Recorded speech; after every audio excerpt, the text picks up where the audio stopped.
Welcome to the Candle Business Coach Podcast, a show about the craft of candle making and small business. I'm your host, Kirsty Allen, and I'm a candle maker, mum of three, and kindness advocator. Join me as I dive into all things candles and small business and deliver advice and tips to you in episodes every Tuesday and Friday. Are you on the list to get my daily motivation emails? Every day I'll send you a message that is designed to help keep you focused on taking action toward your goals. Sign up using the link in the show notes. This episode is brought to you by my free ebook, the Candle Business Marketing Kickstarter Kit. Inside this free ebook, you'll learn to identify your blocks of time to dedicate to your candle business. Plus, there are several tips and tricks for re-engaging past customers and attracting new customers into your business so you can grow your business and reach your goals. Check out the link in the show notes for your copy.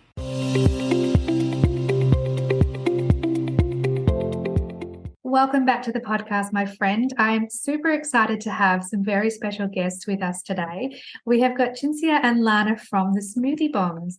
Now, ladies, would you like to share a little bit about yourselves for those that don't know or haven't heard about your business? Hi, I'm Lana. Hi, and I'm Cinzia. And we kind of created this business back in 2011. Well, I did, basically. So that's we're a mother-daughter business, and I came up with the idea of Smoothie Bombs basically because Lana was a very fussy eater. Guilty. And I just finished a nutrition degree, and I was passionate about good foods and things that made you kind of your brain work well and things that made you feel great. And in my own home, I had a child that was kind of struggling, not happy with school and was just not eating very well. And I thought, this is driving me nuts. I've got to do something to fix it. So it's kind of an accidental business. Yeah. Really. It wasn't planned. I was always, I'm a single mum. So I basically always had lots of different jobs. You're I was always have been trying to make sure to make ends meet and pay my bills and take care of two girls, which I've got two daughters. Lana's one. I've got an older one called Nina. So, that's the way my life was. But this kind of concept came up because of Lana. And then, I put together 10 nutritious ingredients in a ball so that we could, I knew that she would love a smoothie in the morning or a chocolate milkshake. And I knew that was going to help get some nutrients into her. And so Smoothie Bombs was created and it worked. Like Lana really loved them. I have breakfast every day now. Yeah. Yeah.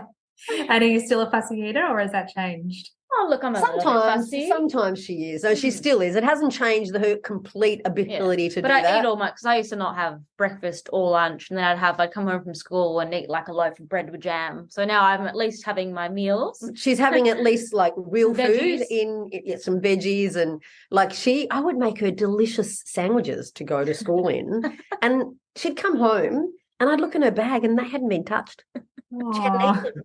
And I was like, oh my God. It's too healthy. Too healthy. I'm talking like beautiful salad rolls. Because everyone had like tiny teddies and Nutella sandwiches. It was like, oh, I'm the weird one that has all the healthy food. That's now right. I'm like the one that has the great food. But anyway. That's right. So that was the motivation behind my passion for food, and then trying to make sure that my fussy eater was getting some of the nutrients that she needed in her day, especially to make her brain work at school and to get the energy. She was always tired. She'd come home and she'd sleep. And so it was, what could I do to make that better for her? And then really what happened is, her friends started wanting more about it. One of my hustling jobs was I worked in a lot of hospitality venues like cafes.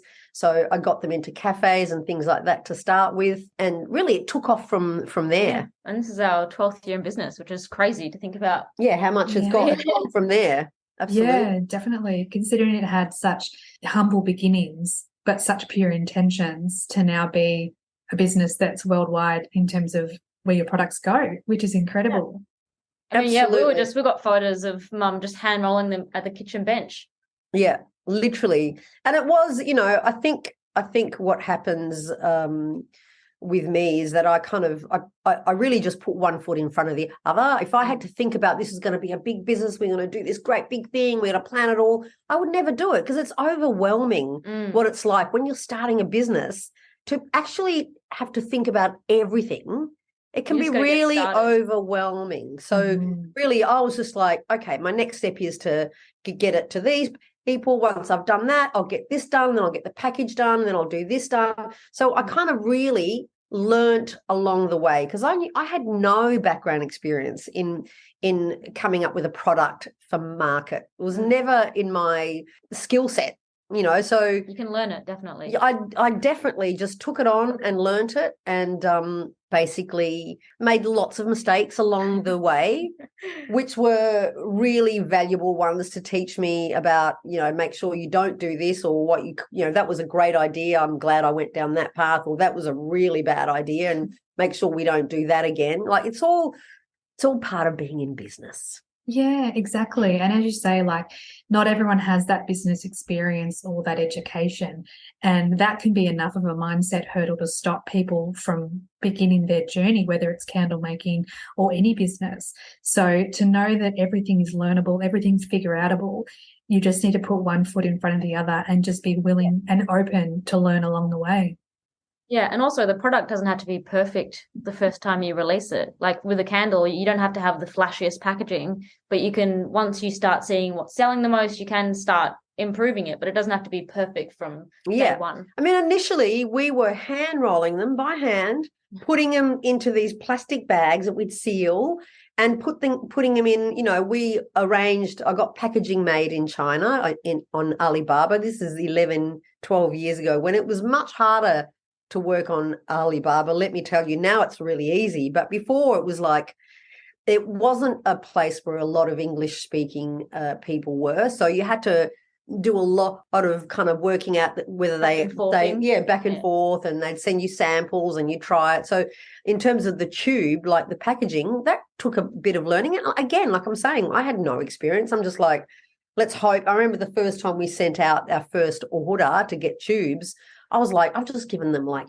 $3,000. All our savings. And I was like, is it going to come back? I mean, is it going to look all right? Like, we didn't know. Like, sometimes you take risks and they work out most of the time, which is great. And sometimes they don't. And you just got to take it in your stride and just keep going. Yeah, exactly. And as Lana and I were chatting about before, you've just had your latest upgrade to the protein packaging as well. And when you first started, it was just the bag with a sticker. But that didn't mean that the product was any less valuable. It just meant that was the stage of the journey that you were at. And as the business has grown, the products have evolved as well. Totally, especially even our bulk packaging was a bag with a sticker on it. Yeah. And basically that's for us to test the market. Does it die sell? If it, if we don't want to place a huge order and then it doesn't work. So that's a great way to like just basic packaging and getting the feeling across and seeing, is it going to work or is it not going to work before investing all your money into it?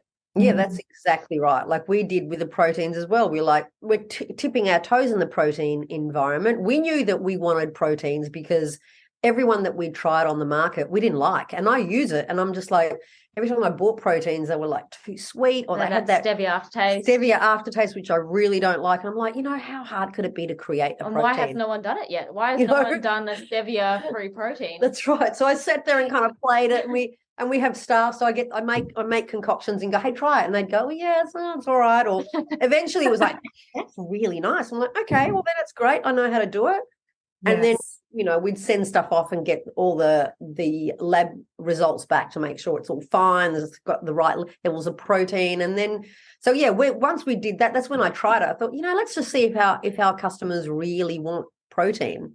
Mm-hmm. And so you do the packaging is much simpler to start with. And then you once you got real traction there, then you can go further. Yeah, exactly. And I'm thinking about when I speak to different candle makers, they are so excited about bringing in new labels that they'll spend a lot of time designing the label, invest in a lot of money before they've tested whether that new fragrance is even wanted by their ideal customer or their target market.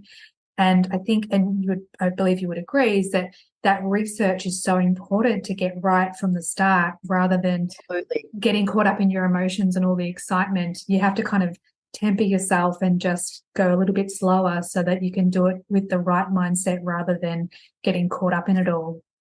Totally. And I mean, something I love about your business is that you sent me a sample of the coffee. So when I had gotten another fragrance, I could smell the coffee one as well. I thought, oh, that's great. I'll get that next time. So like, if you had customers that you knew were loyal, sending them a sample going, what do you think about this smell? And then you can get that feedback back. It's like, oh, I can like it, but would you buy it? You can kind of get that feedback before you start investing in all that packaging.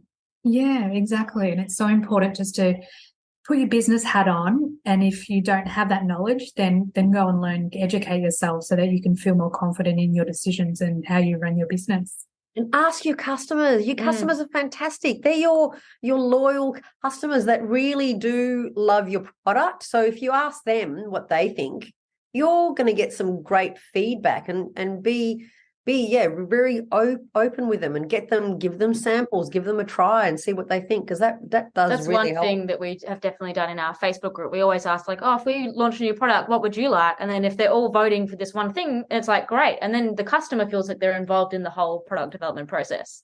Yeah, exactly. And one of the beautiful things about your business is that you are so proud and you share so much about the mother-daughter aspect of your business, and people want to connect in with that story behind the brand. They want to feel connected to you as a family, and being able to do that through a Facebook group and being able to have your input and say, yeah, I'd love to see this product, or here's some feedback, or here's some advice.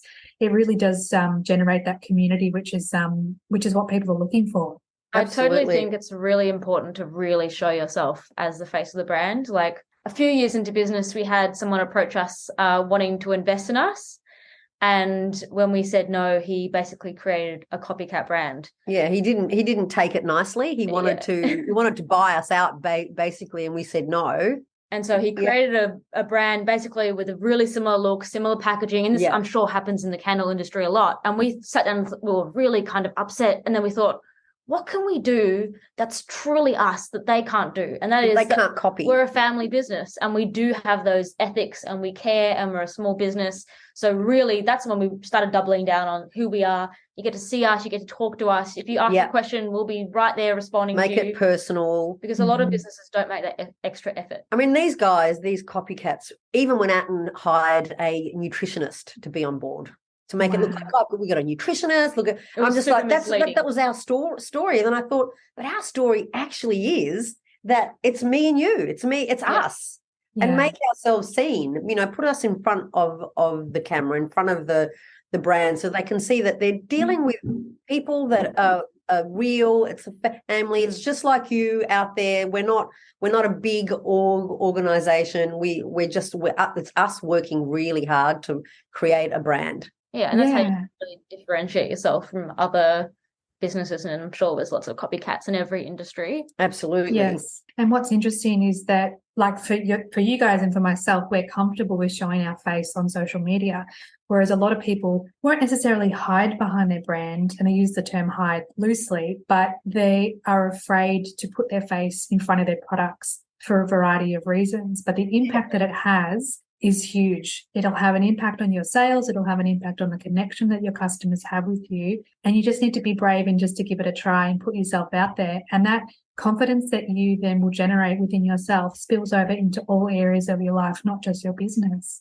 Well, I tell you what, I am so socially awkward, but the business has helped me grow as a person. Yeah, like I can talk on camera, I can talk on podcasts. Yeah, Lana's an introvert. I'm an extrovert. You can put me in front of anything and I'll just talk. And I'm not, I just think, oh, whatever. I get to that point. And I'm also older. So I just think, this is who I am. I don't care. Yeah. But Lana is much more, she's an introvert. She doesn't like to share too much. But really the brand has done a lot for you, just becoming more of yourself. It's actually come out. Yeah. And when you have big wins, it's like, oh, I did that. That's great. I can do great things. Yeah. Yeah. People definitely buy from people, and having you being there is much more memorable than just a picture of a candle. We've also started putting our faces all on our packaging now, so you can see us all on the back of the packaging. Avoid us.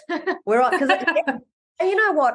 I had a look at a lot of really fantastic brands that I admire in the US in particular, and here, and a lot of them do put their faces on. They do, like they do have a name that they connect.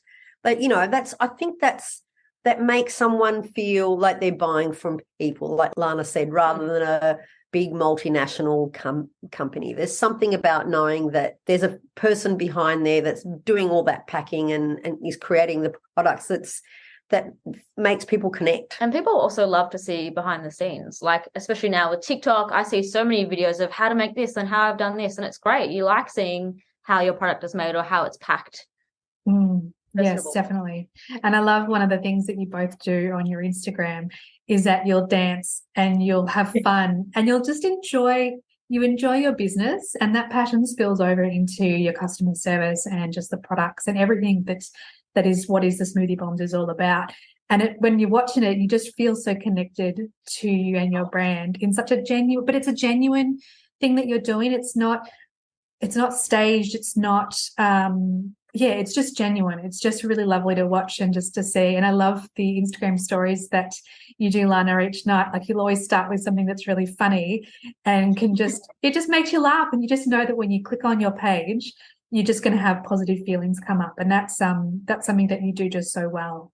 I feel that's great that you see that, because it is. It's just us being, that's one of our real brand kind of pillars. It's just to really make sure we have fun, because as everyone knows, running a business is hard. It's not easy. It's never going to be easy. So when you can find opportunities to find the joy in it, you've got to take them. You've got to do it. You've got to kind of weave it into your life. You do, absolutely. It's important to make sure that you're taking that time out to just go, why am I doing this? What do I love about this brand, and show it, because we do, like, it's not, I know a lot of people ask me the question of like, how do you work with your daughter? How do you work with family? That must be hard. But it's like, we are similar and then different enough for it to work. We don't often work in the same room. We are actually in different rooms. With headphones on, listen to different podcasts. Mum always listens to like finance podcasts, and I'm listening to true crime. Love it. So, we and also we're different in business. So the great thing about having Lana is that Lana's a real detail-orientated person. She likes to look at all the little, if the line's not straight, she'll fix that line. If there's a gap here, she'll fix that. Whereas I do not see that. I'm just like big picture. This is where I want us to go. This is what the product development's fun. All that stuff there is where I'm at. And so we work really well together because we have very different skill sets. I love that. And you're playing on each other's strengths to create the best business possible, and that grows as you both grow as well. When I try and do what she does, I make a mess of it. Great. She makes me sometimes, because I don't do the actual physical packing. And when sometimes she'll go away for 2 or 3 days, she goes, "Oh, can you do it?" It takes me an hour longer than it would her, because I'm really focusing, going, don't make a mistake, don't make a mistake, don't make a mistake. She does it really easy. And the same thing with you. Like if you had to deal with the financial side or the product development and all that stuff, it's like, no. So it's, finding your strengths. Yes. I'm not trying to do everything, although I have done a lot of different areas that I've just learned. I've done online courses. Mum signed me up saying, you need to learn Facebook ads, do this course. Okay, I'll just try it out. And there's so much great information online now that you can learn. Yeah, that's right. Anything that needs a lot of detail and thought, I make her do it, because I know I can't do it. Yes, exactly. She's got a young brain. She understands it all. Like the internet's much easier for her. I'm like, you can do that, and just show me once you've done it, and let me know where we're at. Exactly. Sales are coming in good. Yeah, that's right. Yes, that's right. So tell us about the biggest win that you've had in your business so far, if you can narrow it down. Oh, okay. One my favorite win was that we were approached by our favorite store in the US to be stocked in there. There's a shop that we always go into. It's a fashion lifestyle brand called Anthropology. Yeah, that was an incredible win when we got that. We'd been to the US because my eldest daughter was studying there. So we'd been there and gone into these stores and just gone, oh my God, it was a chain store, but beautiful, beautiful products. Luxury, yeah. And we're like, oh, this is beautiful, this store. And so we followed them on Instagram and would like a lot of comments on their posts. And then one night, in the middle of the night, I'm an insomniac, as most people know, but I'm fixing that now. But we got an email at about 2 and 3 in the morning, and it was Anthropology asking to stock us in their stores. And I remember running in, waking her up. Me up, shook me like, oh my God. No, that was a great collaboration. We did that for a while. Yeah, it was a little special pop-up that they did in their store. And so we went to the US and we saw the product in store, and it was like so great. And often what we do when we're in a big stockist is that we will buy one, and at the register we'll say, "Oh, have you tried these? They're so good." Oh, I love that.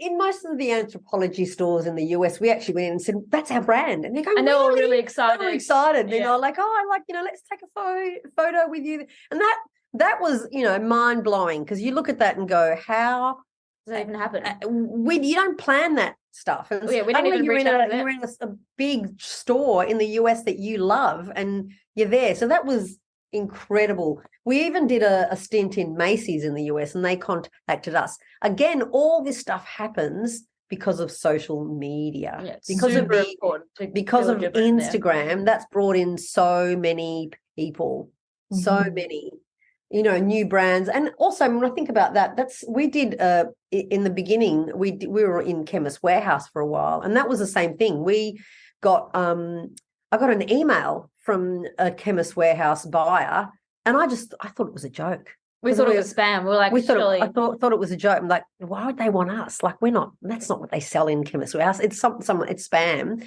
and I ignored it. And then they contacted me on Instagram, going, I've contacted you. I'm a buyer for. I'm like, are you serious? And she's like, yeah. I'm like, okay, I'll come and have a talk with you. And I went in. I still was going, I think they've got it wrong. I don't, why would they get Smoothie Bombs? And they did. They just went, we'd like to. We saw you on Instagram. One of the owners' wives loves them and follows you on Instagram. Would like to have them in store. Yeah. So there's lots of things you don't even plan for that happen by building your brand online. Yeah. Especially with social media, as you say, like, it's so important to establish yourself in the social media realm, especially on Instagram, particularly with candles, but with your products being so visual and so bright and colourful, it makes sense to have that platform as part of your business and marketing strategy. Absolutely. And I know, look, when we started, Instagram was a different platform. I mean, now it's much harder to gain all that kind of momentum, but it's still possible. You've just got to know how to play the game there. You got to know how to, like, before it was like we used to have to put, 3 posts a day. 3 posts a day, like whereas now we're posting once a week or once a fortnight. But the stories are big now. So make sure your stories are being done every day. Yeah. And that's one thing that I do recommend, is posting a funny reel. Like, doesn't have to be your reel. When I'm scrolling through Instagram, I just save all these funny reels, and that is something that a customer will engage with. So once you, like, for example, you responded with a laughing face, that shows our story to a whole bunch of more of our followers. So just kind of getting that engagement. Part of the algorithm, getting that to kind of take notice and draw people to your posts, which is good. But the grid, the actual page doesn't have to be as beautiful as it used to be. Before, you had to have it all looking really beautiful, and now it doesn't matter. You just got to have good quality content, good content, and that will draw the attention there. So, over the years, things have changed, and you just got to stay on top of it and learn what that's like. We've only dabbled. We haven't really done much in TikTok, and we know we should. We know that's another area, but we're doing so much in all these other areas. It's like, how much can we do? How much can we do? But yes. Yeah, exactly. There's so many different platforms, and you have to wonder how many more are coming to try and take our attention. And you think it's better to be on a few platforms and do them well and do them consistently and add value where you can with your content, rather than just being sporadic all over the place and, throwing spaghetti at the wall and hoping that it sticks. So, it makes sense that even though there's still opportunities for growth, what you're doing is working, and being consistent in that way is helpful as well. Consistency is key, for sure. Yes. So on the flip side, what has been some of the challenges you've faced in your business journey? We've had lots of those. Moments where I've been in the corner crying. Yeah. Packaging has always been, like, it's come and gone with issues with, like, the tubes. Sometimes they come and they're the wrong color. Like basic things like that, where you kind of approved a certain thing and it comes and it's not right. And we've had that a lot of times, especially with the peanut butter bomb. For some reason, they just can't get that color right. So we've had to. And look, initially, I even though I am extroverted and I'm very vocal, I don't like to pushy. be, aggressive with people because as women, we're not necessarily like that. Like men can be very aggressive in business. They just go, no, yes. And, whereas we're much softer around on the edges. So you kind of go, hey, look, I'm not really happy with, is it possible for you? And now after 11 years, I go, that's unacceptable. Can that be done again? Yes. Like I've learned to do that now. For sure. Whereas initially I was much more like, oh, don't feel right about complaining about that. It's like, even though they made the mistake, whereas now it's like, no. And I find by doing that, I get much more respect in the industry, much more than me being kind of like softer around the edges. Because often you're still dealing with big companies that are doing production, and often they are men, and so you have to deal with them the way they deal with people rather than be too sort of soft about things. So being direct is a big lesson. Yeah. But I think one of the biggest lessons we've learned is like figuring out who our customers are. When we first started, we thought, well, we shop at health food shops. It must be in health food shops. So we got them into all these stores and we were doing tastings and we'd be like, hey, do you want to try a sample of our smoothie? And be like, no, don't want to try it. No, I've already had breakfast. I just had a coffee. I don't want it. It's like, it's just like a little cup. Yeah. And so we're like, why are these people not even wanting to try it? Why aren't they getting it? It's like a really simple thing. And a lot of people are going, oh, we've got all those things in our cupboard. They already had all those ingredients. But are you using them? This is a really easy way to use them. And they're like, no. And then when we got into Chemist Warehouse for that time period, we were noticing that like everyday Australians like them more than the super niche health conscious people, because you might not know what all the ingredients are, but you know that a nutritionist has made them and you know that it's going to make you feel good. So you don't need to have a degree and know what, psyllium husk is good for, because you know that it's actually going to do good for you. Yeah. And so figuring out, even then when we were in Chemist Warehouse, we still didn't know how to market. We were rookies. We were. And then we got that gig way before. If we got it now, it'd be a different thing. But at the time, we were just like, oh, it's great. Isn't it? It'll sell. You get excited. Because you think, oh, it's on the shelf. But getting it on the shelf is the easy part. Yeah. It's having it get bought by people that's the hard part. And that's the marketing, which is what we've got better at now. But at the time, we just didn't know. We didn't know. We didn't run ads for it. We didn't do anything. Yeah. And they were great. They kept us there for a good year. Yeah. But then things get moved around, and so we weren't there after that. What we had learned was that, like, okay, well, the product is a new product, so we're going to have to educate people, because it's people don't necessarily read all the packaging. So what can we do when a customer says, oh, how do I use it? We were like, okay, we'll do videos. And so that's how we moved on to having an online store. That was the best thing we ever did. So because if we were selling a loaf of bread, everyone knows what bread is. They go and buy it and it's done. But because our product was in a unique packaging, really cool packaging, and people really didn't know what Smoothie Bomb was. What's a Smoothie Bomb? I mean, we had hilarious things. People, this one woman, I'll never forget it. She came in activewear. She was young too. Yeah.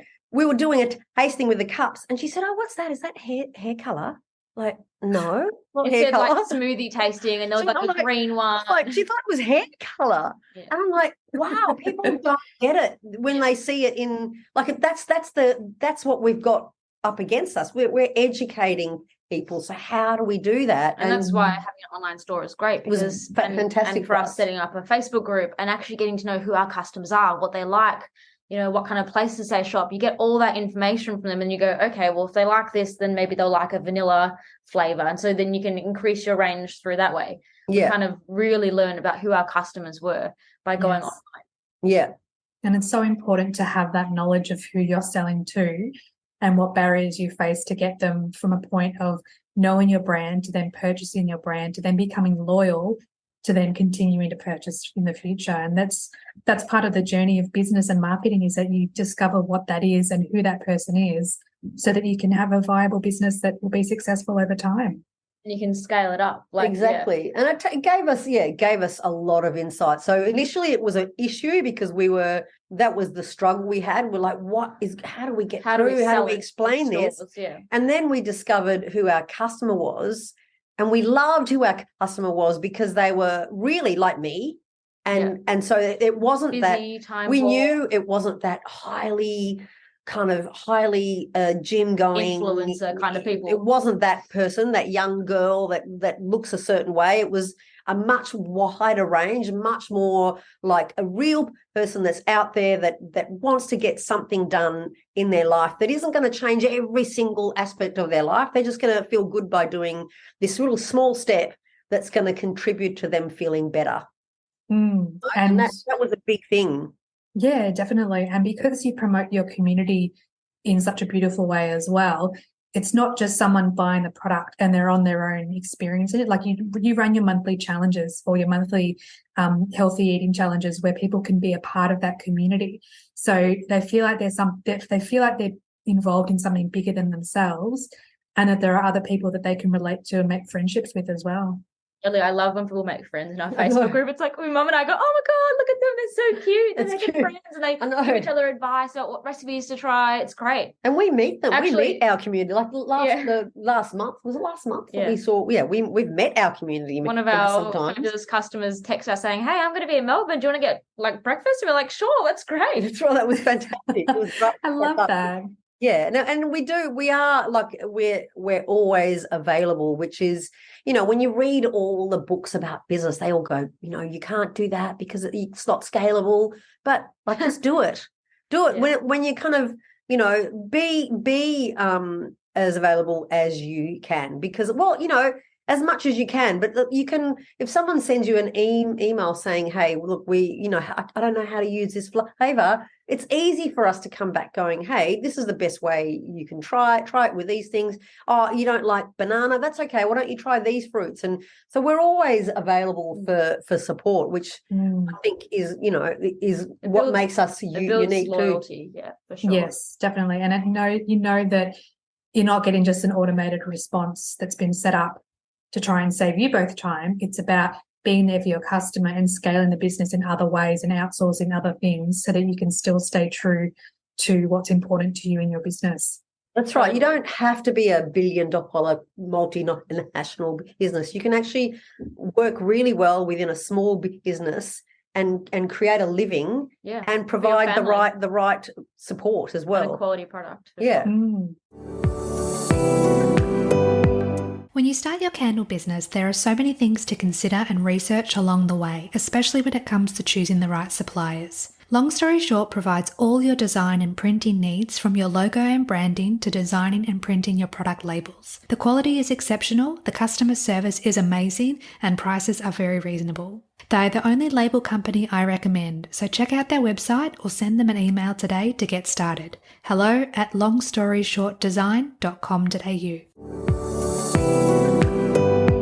So how important is innovation and pivoting when it comes to business? That's my part. I love that part. I think I need, that's the part I enjoy the most, the product development and changing and creating something that's unique out there. That's something I know that, I'm the opposite of copycat. I don't like having something that is the same as something else on the market, because in my mind, I'm like, how can you sell something if it's already out there? You got to do it. It's got to be something unique about it for me to be able to go, this is what we've created. To genuinely speak from the heart when you're promoting it. Yeah, and I like finding things that I might get inspiration from things around, but I like to create my own kind of product or my own thing within it to make it, uniquely ours in that sense. We've definitely pivoted a lot of times in business. I mean, going from we were in maybe 1,500 stores around Australia, and we decided to go online only, mainly. I think we've got a couple of select stockists now, but like that was a big jump, and it completely grew our business to new levels that we didn't even know were possible. Yeah, for sure. We thought, we initially came in thinking that the most important thing is to get into all these stores. Get distributors, get into stores. And we did all that, and it didn't work as well as we'd liked. And also, it was much harder. You have a very small margin, which, so you're not making as much money. Yeah. And then you're going to try and push the stores to sell. Yeah, our revenue was great, but what we got at the end wasn't, because it was really being cut up in so many places all the way through. And that's something you learn when you're in business. You have to have an understanding of finances, or someone does, because otherwise what are you doing it for in the end? Like, you have to have, yes, you're doing it for you love your product, you love your thing, but you also have to make a living. You want to be able to not be completely stressed and have the ability to make some profit there, because that's what you're doing. It's a job. And you've got to think about like long-term things, like, you know, you might be worried to increase the price. We did a price increase last year and we were like, oh God, I hope people are okay. Yeah. But increasing that price allows us to hire staff. Yeah. And that really helps grow the business further. So you have to be not afraid to take some risks in that sense. Yeah, but understanding the whole thing about the finances is important in the way that you can grow the brand as well. And also looking at, you know, what's selling the most. That really helps us make decisions. Yeah. And not being afraid to remove products that no longer serve the business as well. I feel like a lot of the candle makers I've spoken to, they don't want to change. They don't want to pivot because they're comfortable in their comfort zones. But if you want this to be a successful business, if you want to scale and grow bigger, not everyone does, and that's okay too. But if that's your long-term goal, you need to be able to move with what the customer wants and adapt along the way. Absolutely. I actually think it's imperative for business. In fact, staying stagnant is very... You get left behind. Yeah, you'll get left behind. I think it's imperative to change. Not to completely change, but to definitely pivot and adapt and create new things that work in the market, and maybe, like you said, remove the ones that aren't. Because you never know, you might create another flavour that sells, or another product that sells twice or triple the amount that one that you might really personally like. Exactly. We could have sat on the 5 flavours that we started off with and just kept those all the way along, and then we wouldn't have had the coffee flavour, which was really polarised the rest of them. Yeah. Like just completely quadruple the sales because it was coffee. And that was really one of those things. A little idea. We just thought, what a coffee smoothie would be great. Let's try that. Really, and we'd be, I'm constantly thinking about what else can we try. And we're always kind of talking about, what's a new level, should we try something different? Like, we're always thinking like that, because that's the fun part. And also because I think we've got this fantastic group of, large group of customers and community members, and I want to keep them excited as well. I want to give them something new to look forward to. So, and new releases bring in a lot of sales. And so actually, which reminded me, we did do a big thing with our biscuit. We launched a biscuit, and then that was like, it's still coming, but we've had some issues there. So that was a big risk too. I was like, let's try it. So try a new product line, and that worked, but it didn't work because it didn't have a long enough shelf life. So, but that doesn't mean it's gone, because I'm very keen to get that sorted. Yeah, it's sold. They sold out, but then they didn't last as long as they should have on the. They didn't have a long shelf life. So it was like, okay, well then we know that idea works. We just need to work on how to improve the recipe and all that kind of stuff. Yeah. Yes. But new product releases bring in a lot of excitement. Customers love it, and that money can go towards, something new, the next new thing. Yeah. So we tend to plan to have like 2 to 3 releases every year just to bring in that real hype. Yeah, and one of the things that you both do really well is that you'll include us as the customers and us as the followers on the journey of a new product coming as well. It's not this hush secret and then suddenly here's a new product, please buy it.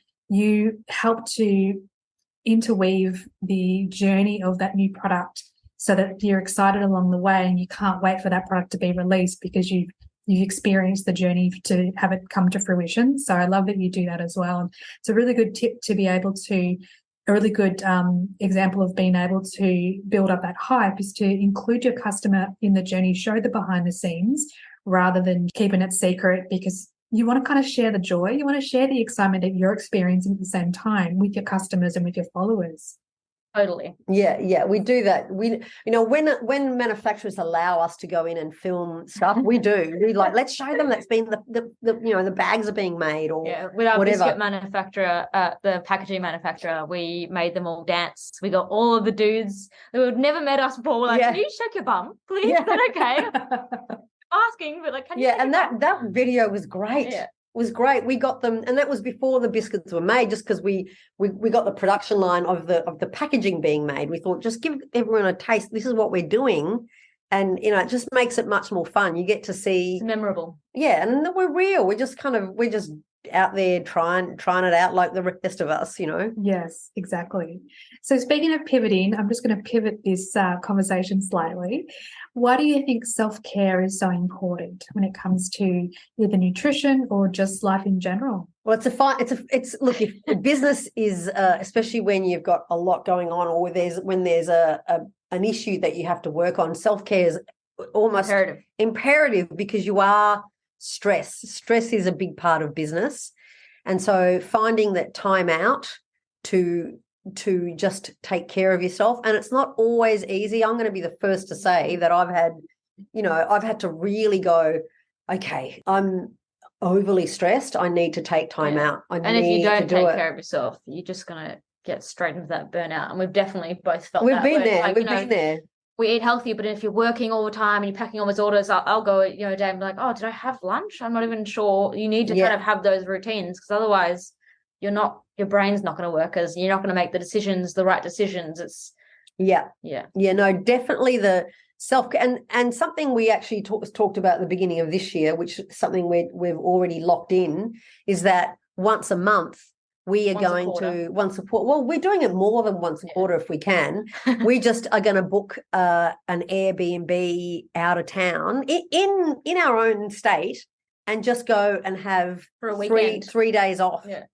And not even in our own house, because we could do it at home, but you don't do it at home because you clean and you got to do that. Yeah.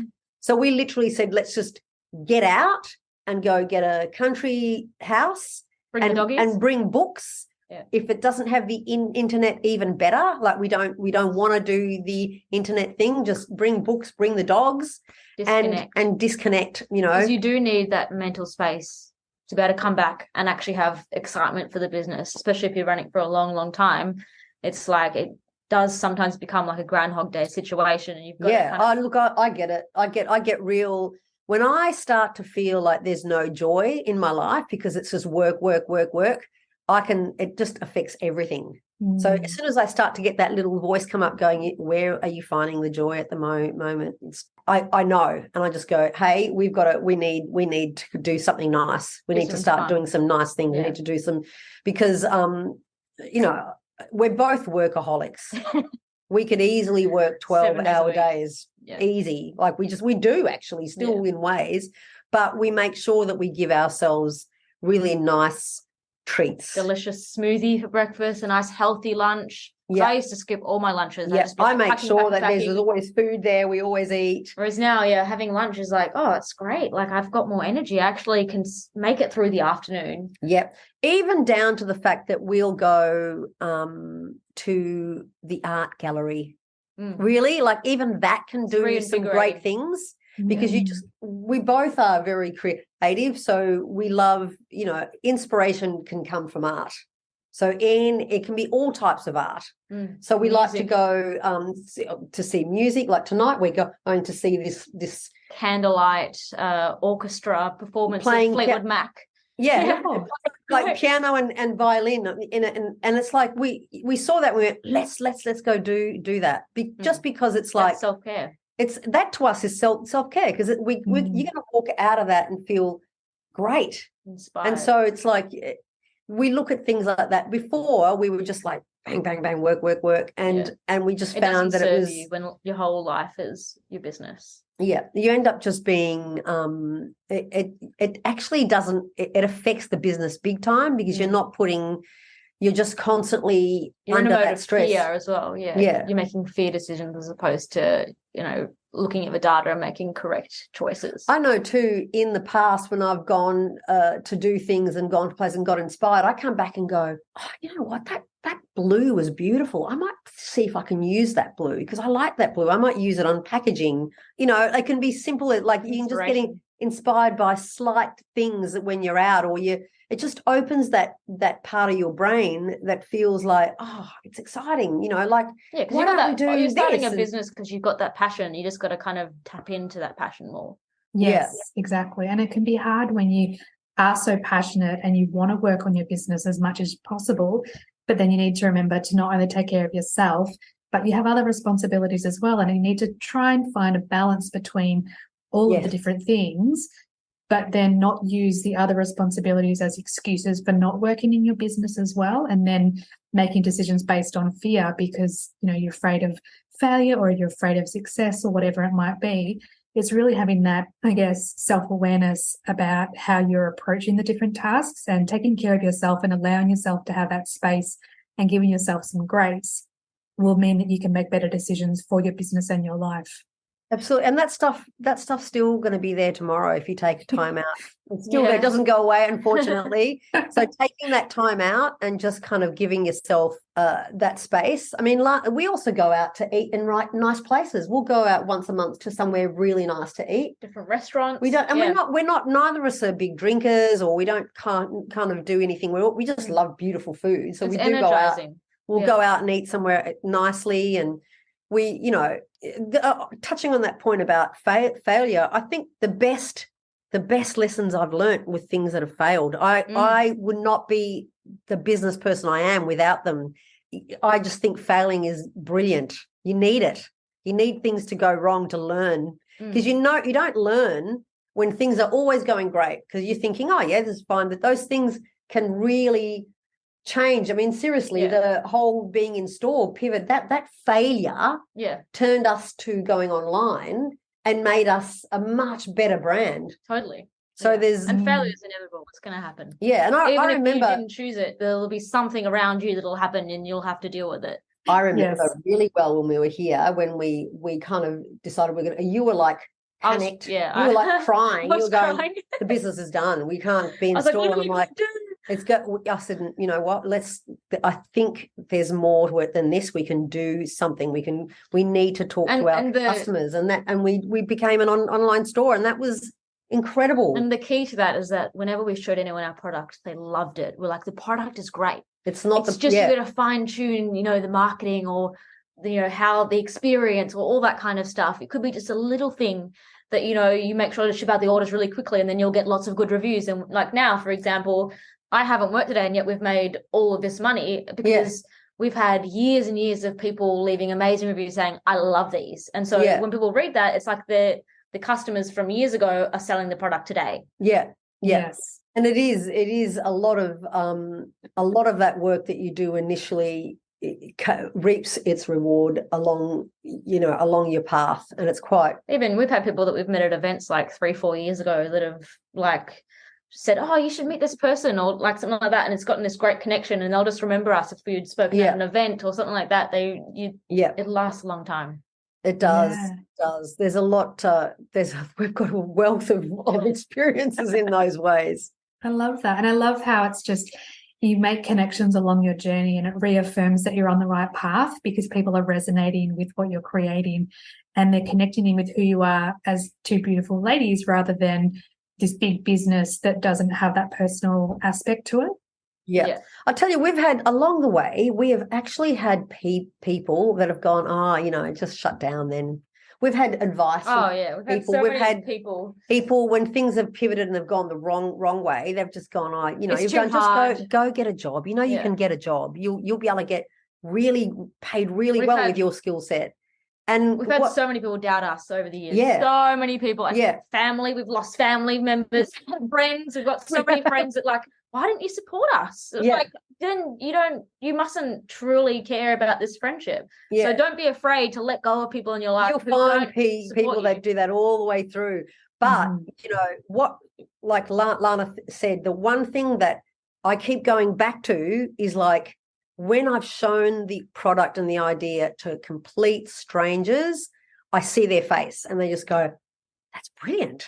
I think and people can relate it's to that. Not the product. It's not the product. It's we've got to work on how we make it available to more people. It's not so when people are saying, this is going to be too hard for you, and it's just like, no, it's not hard. It's just you've just got to work it out. You got to work out. If the product is good and we truly believe it is, then it's got to work. Yeah. It's just what else? What other key components there that are going to make that? But you have to be willing to do the work. That's right. We have worked so much. Yeah. We've worked so hard. We've come in, after working in a market for a 3-day market, and we've come in and packed the orders that they were picked up first thing in the morning. Yeah. Like we've, We worked. do the extra mile. We go the extra mile. We actually, I was just thinking about it. We've actually talked about getting a tattoo of the Smoothie Bomb tube. And I remember a friend of mine going, really? That's I'm like, weird. But this changed our life. It will be there forever. It doesn't. I'm proud of it. I'm proud of what the Smoothie Bombs have done. When this business started, my mum had just done a nutrition degree, but we had 2 kids, single mum on welfare, and now we bought from almost 12 years in business, we bought our first home together. We bought a house together. It's incredible. This has completely changed our lives. Yeah, because me being a single mum, I know there's plenty of them out there. You're just putting one foot in front of the other again. It's pretty hard to save a deposit or pretty hard to buy your own place. I've always thought it's never going to happen. It's going to be pretty hard. And, in my 50s, I've done it. For the first time, yeah. Amazing. And you would never think that's possible, but it's from a lot of hard work and just kind of long hours. And belief. Exactly. Exactly. And I wouldn't be, if the response was always, oh, yeah, it's all right. Or, if we got always just complaints and nothing, you didn't see those sunshine bits in there where people are going, this is a great idea. You probably wouldn't have put that time in, but we know that it is. And we know that from talking to people that first discover it, that it is. So, yeah. One of my favorite things about our business is that if someone might comment on an ad being like, oh, these are expensive or these look gross or whatever, our customers, before I can even come in and respond, will say, actually, they're great. And I've had them for 5 years. That's right. I've lost weight and I feel amazing. I'm like, yes, we've got I've made so many friends in this business, it's incredible. And so many people are so supportive and they want to support small businesses. They feel great. And that's why, I've always written a handwritten card. I've made that extra effort to make people feel like they are special. When you order from us, you're not just ordering from a drop shipping place or a big warehouse that just delivers it in a crappy box. It's a really personal, beautiful experience. And that really adds up to all the reviews and that kind of stuff. Yes. Oh, I love that. So we've come to one of my favorite parts of the podcast where I ask all my guests 3 questions. Number 1, what is your favorite candle fragrance? Oh, I'm going to be really boring here because I actually really love vanilla. I love anything that's mixed with vanilla. I don't know why. I've got something that's got that. I love that sweet smell. Yeah, I like caramel. But I love your coffee one, so I will be ordering some of that for the office. Nice smell. Yeah, and chocolate. I've smelt beautiful chocolate cream, and I kind of like the idea of that being delicious, sweet. Even though I'm not a sweet person, but I love the smell of a house with that sort of sweet smell around. Love it. Number 2, what do you love about candles? They set a mood. They set a beautiful scene in your house. I love having them on. Yeah, Mum's all about the mood. She's got the candle going on. She's got the lamps, the main lights off. It's all about the vibe and at night time. I love that. I love that and also because it does. They smell beautiful, so they give you that sense of being in a nice environment. You tend to like candles to sit down and relax next to them, have a bath or after you finish cleaning the house. It's not something that you just light and then you walk away and that's the end of it. So it definitely brings in a certain mood. We do it at night. I do it at night in while we're just in the lounge room. I like to have a candle on. And then the last question is, what one piece of advice would you like to give to candle makers during their journey? Well, what is it? How? This is a question that I'm asking them. But what have they thought? How have they gone about making their particular candles different to what's out on the market? What's making them unique? Is it the container it's in? Is it the smells that they can get? Because I would imagine there's probably a certain amount of fragrances that you can use, and to get something out of that range, it's harder because you've got to work out how that's done, or to create it yourself. Yeah, how to get those things. The piece of advice is to make yourself different and to really showcase who you are and why you're different, because there will always be someone who really relates to your story, and what, like, there's no point being the same as everyone else. If you have a really great niche, then, for example, our customers, fussy eaters or people that are really busy, when you tell the story and your brand, then they really connect to that story. And, oh, okay, I experienced that too, or I really understand that. Yeah, find your niche is a good one. Yes, exactly. Well, thank you so much from the bottom of my heart for being involved in the podcast today. I'm so grateful that I was able to pick your brain and to share your wisdom and knowledge and story with the listeners. Where can they find you online? Where is the best place for everyone to connect in? Find us on our website, which is thesmoothiebombs.com. We also have a VIP Facebook group called Smoothie Bomb Squad. And you can find us on Instagram at the Smoothie Bombs. You can see us dancing on our reels. That's right. Yes, definitely. It's always, as I said earlier, it's always a positive experience coming onto your socials and just seeing what you two ladies are up to. Now, we did discuss a discount for the listeners as well. Would you like to share some more details? Yes, you can use the code CANDLE for 10% off store-wide. Lovely. And that's valid for 1 week, 2 weeks? What would you like to do? I don't know. Well, Let's do it indefinitely. No, for a month. A month is fine. Sure. Yeah, I get excited. Yeah. Sure. All right. So when the episode is released, you'll have 1 month to use that promo code, which will also put details in the show notes, including where you can find Cinzia and Lana online. Again, thank you both so much for being part of the podcast. I'm truly grateful. And I love you guys and I love everything that you represent. So thank you for all that you do. Oh, thank you so much. We loved it. It was great fun. Thanks everyone for listening today. I hope this episode added value to your candle making journey. Check out the show notes for all the links mentioned throughout today's show, and please subscribe to the podcast so you don't miss any future episodes. Thanks again for listening. Have a beautiful day.